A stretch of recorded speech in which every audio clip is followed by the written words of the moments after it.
3, 2, 1.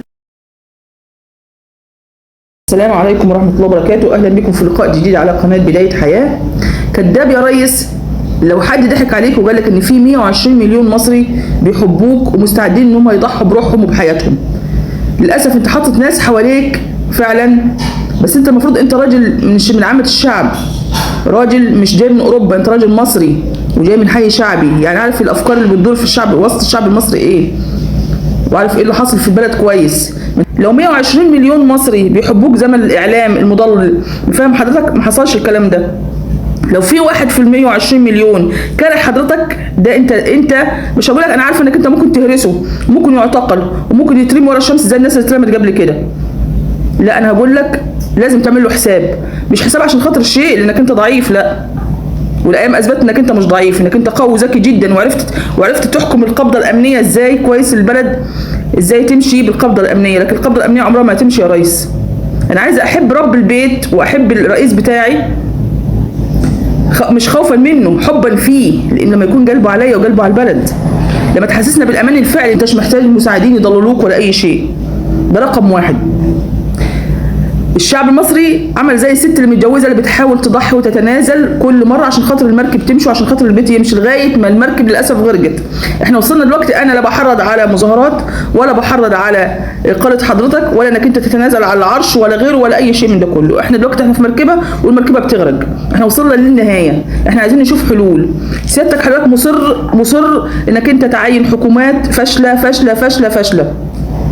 انا مش هحاسب الحكومات دي عبد المأمور وبتنفذ امر حضرتك، مش كلام على الفاضي تطلع تقول احنا نور عينيكم. للاسف مفيش اب ومفيش انسان بيطفي نور عينيه بايديه.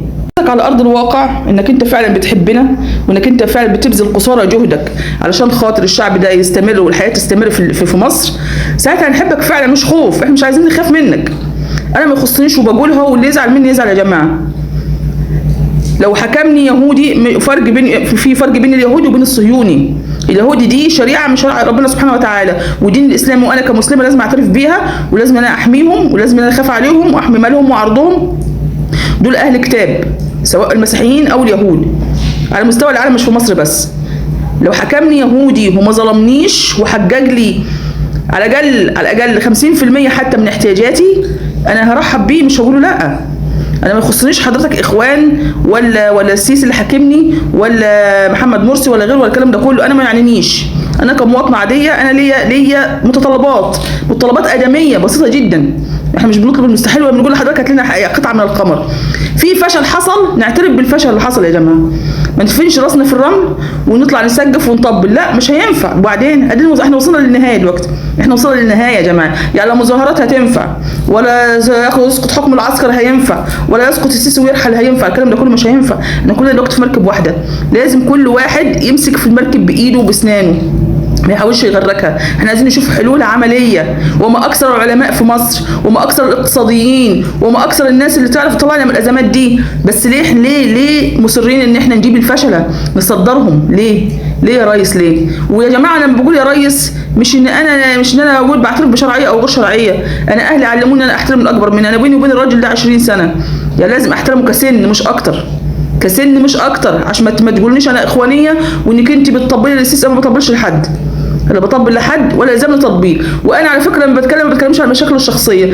الحمد لله انا معاشي 4000 جنيه، وفي نفس التوقيت ومن عجائب القدر ان انا ساكنه بال 4000 جنيه، ومن عجائب القدر برضو ان انا معظم الناس بتوع المعاشات بيطالبوا بزياده، واتفاجئ ان كل شهر بينقص مني المعاش. يعني بدل ما كان 4000 جنيه الا 2 3 جنيه، لقيت 4000 الا 300 جنيه. ازاي؟ ما اعرفش، ممنوع ان انا اسال وممنوع ان انا اتكلم. ماشي؟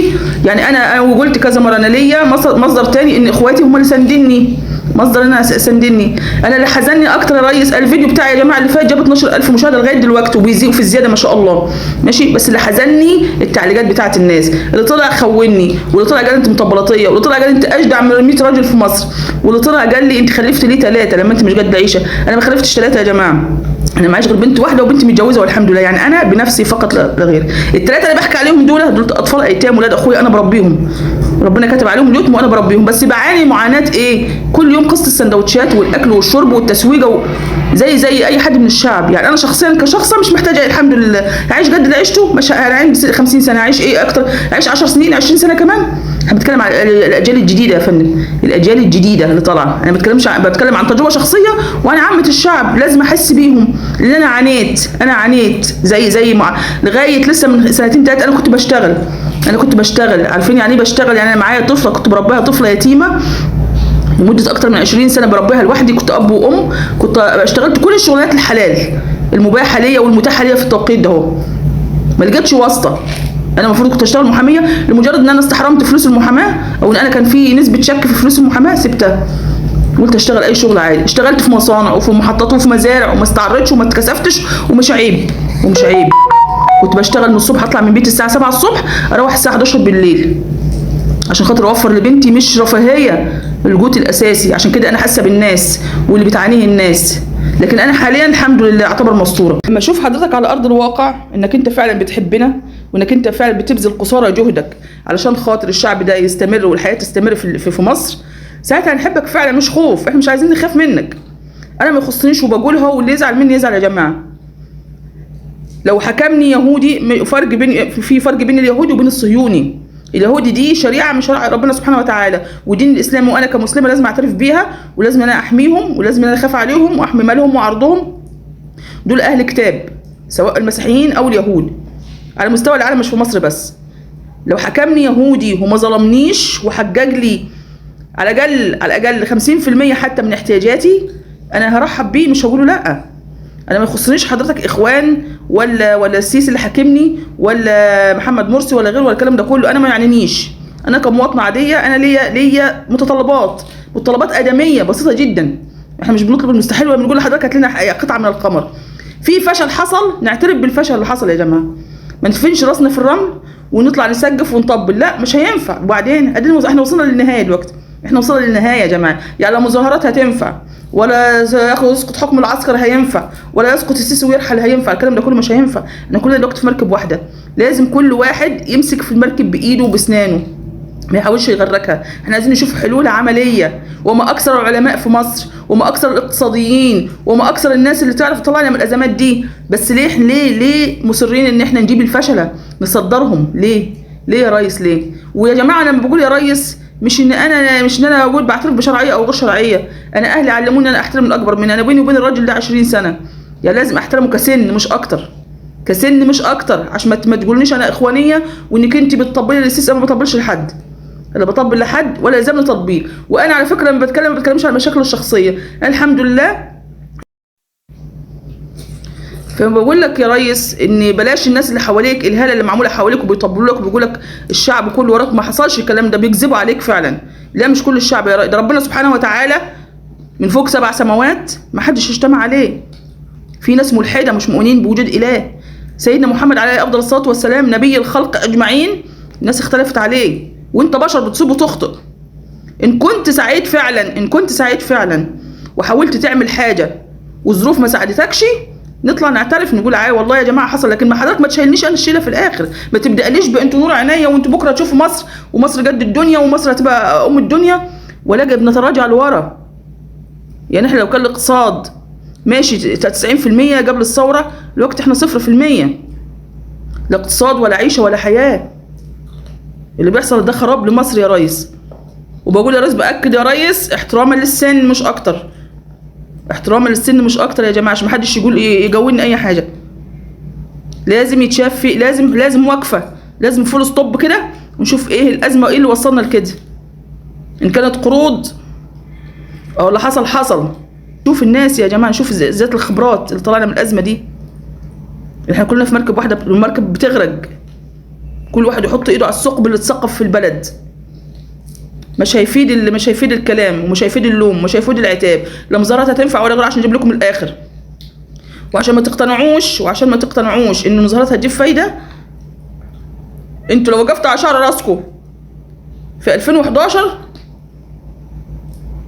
والسياسات والناس اللي فوق ما كانش عايزه حسني مبارك يتشال، ما كانش هيتشال. ما تعتقدوش ان طلعتكم في الشوارع دي ورميتكم في الصيف وفي الشتاء هي اللي جابت نتيجه.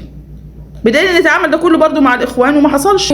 واحد في مصر يا ريس مش بيحبك، المفروض حضرتك تبحث وتشوف ايه الاسباب، ايه سبب الكره ده، ايه سبب كره الشعب ليك، جزء من الشعب. الوقت الشعب اللي كان مأيد حضرتك في جزء منه كبير جدا يتحول بيجي ضدك.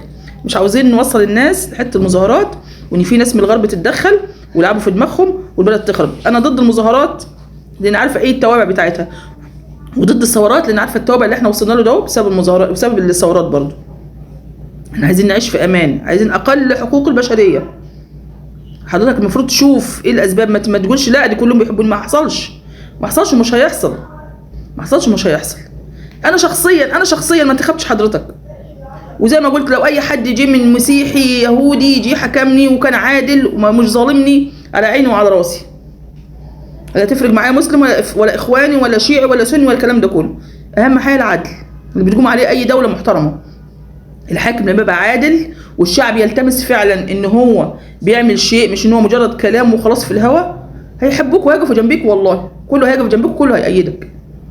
لكن انت حضرتك لو انت بايع القضيه او انك انت حسيت خلاص انك انت في النهايه برضو ومش همك وبتخبط بكلام الناس وفي عرض الحيط، مش هينفع الكلام ده. كل اللي حواليك دول هينفضوا مع اول مظاهرات حقيقيه ومع اول انقلاب حقيقي عليك. هتلاقي كله هرب على بره، كلهم اللي واقفين بيطبلوا لحضرتك دول هرب على بره، زي ما حصل مع حسني مبارك. وكانوا بيطلعوا يعيطوا لما لقوا الموضوع خلاص بيجي في الجد، بداوا يأيدوا اللي بعديه ويسقفوا له وهكذا. دي سلسله ومعروفه. انا اخيرا اتمنى حضرتك انك انت تكون كلامي يوصل لك، وانك انت تعرف ان في مواطنه بتدور على بلدها مش عايزه البلد تخرب. واتمنى حضرتك تعمل بكلامي او حد، وبلاش حضرتك تمشي ورا الاعلاميين يا فندم، لان الاعلاميين دول اصلا بيغرقوا في داهيه. يعني انا هحكي لحضرتك موقف شخصي حصل معايا. انا انتخبت محمد مرسي مع اني كنت ضد الاخوان. يعني اللي كان يجي يقول لي تعالى انتخب الاخوان، اقول لهم اخوان ايه علاقه الدين؟ ما دخلوا الدين في السياسه دي ناس حتى معظمهم مش مربين دين حتى التسليه السنه بتاعت النبي عليه الصلاه والسلام. ده كان رايي في الاول فعلا. انا ما اعرفش عنهم حاجه شخصيه، انا مش من الجيل اللي عاصرت حسن البنا ولا اعرف سياساتهم ايه ولا افكارهم ايه. هالناس كويسه هالناس وحشه، في ناس مؤيده ليهم وفي ناس معارضه. انا كنت مش ملياش في السياسه ولا في الكلام ده كله خالص. انا ست في بيتي خلاص وفي امان الله، مفيش اي مشاكل بالنسبه لي. لكن واحد اعلامي غبي لما بدا يطبل زياده عن اللزوم خلاني جاب نتيجه عكسيه معايا. ونفس اللي بيحصل حضرتك دلوقتي من الاعلاميين اللي بيطلعوا يطبلوا بهبل وكلام مش منطقي، والشعب مش اهبل. الجاهل في الشعب المصري ذكي جدا وبيفهم وبيسمع، بس ساكتين يفضلوا ساكتين لغايه ما ينفجروا في مره. وللاسف الانفجار ده هيضيع البلد كلها. للاسف هيضيعوا نفسهم وهيضيعوا حضرتك، مش حضرتك بس، البلد كلها هتضيع. الاعلامي توفيق عكاشة ما شاء الله اللي كان الاعلام ساعتها مستخدمين ان هو يشوه صوره الاخوان. سمعت فيديو كان جايب الاخوان بيذبحوا واحد شاب صغير كده على الهواء مباشره وبيحط راسه فوق جسمه، والناس تعاطفت واخوان مجرمين والاخوان اتفاجئ في نفس اليوم ان الفيديو ده من سوريا، من الشبيحه اللي هم في مصر اسمهم بلطجيه، من الشبيحه السوريين كانوا بيقتلوا واحد يعني زي عمليه سطو مسلح. يعني موضوع سرقه ملوش علاقه بالسياسه خالص. في نفس اليوم قررت ان انا هنتخب محمد مرسي، لان اعلامي غبي بغبائه عرفت ان هو كل كلامه كذب في كذب في كذب في كذب في كذب. وبعد ما كنت بروح انتخب كل يوم اخر النهار براحتي كده، لما اقوم براحتي صحيت الصبح الساعه 7 الساعه 8 كنت في اللجنه وانتخبت محمد مرسي. وكنت اتمنى ان هو يستمر مش لشخص محمد مرسي، مع ان محمد مرسي كشخصيه الله يرحمه، في محمد مرسي كشخص ما حدش اختلف عليه. حتى المعارضين ليه قالوا على مستوى الانساني انسان كويس جدا وانسان محترم وانسان خلوق وانسان متدين، بس الشله اللي كانت حواليه هي اللي ضيعته. وبرضه انا ما اعرفش عشان ما اظلمش حد، انا ما اعرفش اي معلومات عن الاخوان. اعرف منهم ناس عن قرب، ناس كويسه ممتازه اخلاقيا محترمين جدا، بعرف برضه في ناس برضه مش كويسه كبني ادمين، مش كتنظيم. كتنظيم ما اعرفش عنهم اي حاجه شيء خالص عشان ما اظلمهمش. برضه محمد مرسي ما حدش اختلف عليه. كنت اتمنى ان هو يستمر في الحكم. ليه؟ عشان كنا ندي فرصه سنه واثنين وثلاثه، ولما يفشل الشعب مش غبي، الشعب بيعرف مين اللي معاه ومين اللي ضده. لما كانوا يفشلوا الاخوان في التجربه دي كان الشعب نفسه هيطلع يخلعه. لكن الدخله اللي حضرتك دخلت على دم وعلى جثث ناس حتى لو هم وحشين. للاسف احنا الشعب المصري والشعوب العربيه عامه شعوب عاطفيه بتحكم بعاطفها. حتى لو الظالم اللي قدامي ده او لو كان مش كويس هنتعاطف طبيعي مع الدم اللي سال ومع الناس اللي اتحبست. يمكن اللي بات استريح وخلاص ويتعرف طريق جبره، لكن الناس اللي محبوسه دول 15 سنه، يعني حضرتك ليه ما تخطيش خطوه انك انت تطلع الناس المعتقله دي؟ هم كده كده مش هيعملوا حاجه لانهم خلاص اتعلموا الادب. بيوت اتدمرت واسر اتدمرت لما واحد يسيب طفل عنده 3 سنين ولا سنتين ويطلع يلاقيه شاب، ما ده استحاله هيفكر يعمل اي حاجه تاني، استحاله. فحضرتك نجحت في الحته، في القبضه الامنيه اللي حضرتك عملتها دي، بس كده كفايه. يعني حضرتك يعني فك عن الناس شويه، سيبهم ينفسوا عن نفسهم شويه علشان حضرتك يمكن حد يتعاطف معاك.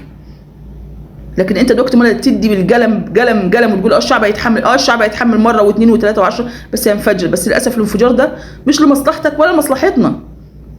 هنخش نعيده تاني من جديد اللي حصل من 13 14 سنه تاني، والفساد اللي كان حاصل يتعاد تاني، والهمجيه اللي كانت حاصله تاني، والانفلات الامن هيحصل تاني. طب ليه ده كله؟ خطوات بسيطه جدا. اطلع طمن الشعب بتاعك، قول لهم.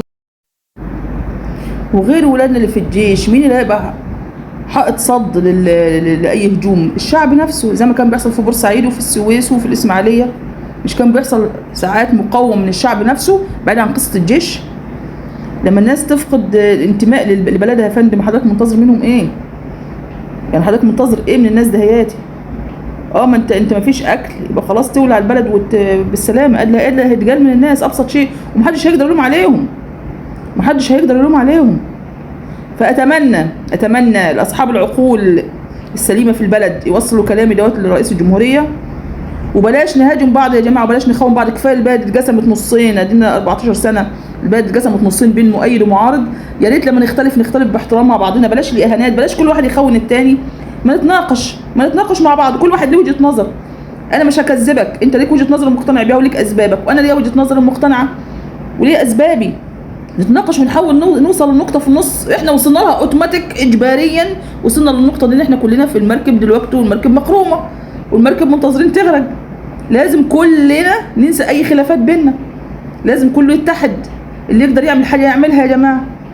وانت يا ريس اللي تقدر تعمله، اطلع كلم الشعب، طمنهم، بلاش ترمي اللوم عليهم. شوكولاته ايه وجبنه ايه؟ وانا ما باكلش الجبنه، ما باكلش الشوكولاته. احنا دلوقتي بناكل العيش الحاف، والعيش الحاف حضرتك يعني ما شاء الله كل يوم تاني قرارات. العيش الحاف سمعت ان هو هيتشال كمان، العيش ابو شيل اللي هو كله مسامير وكله رده وبتاع، كله تراب وكله حشرات وكله حيوانات يشوف راسه وشفران، هيتشال. يعني الناس رضت بيه، وكمان مش هيرضى بينا.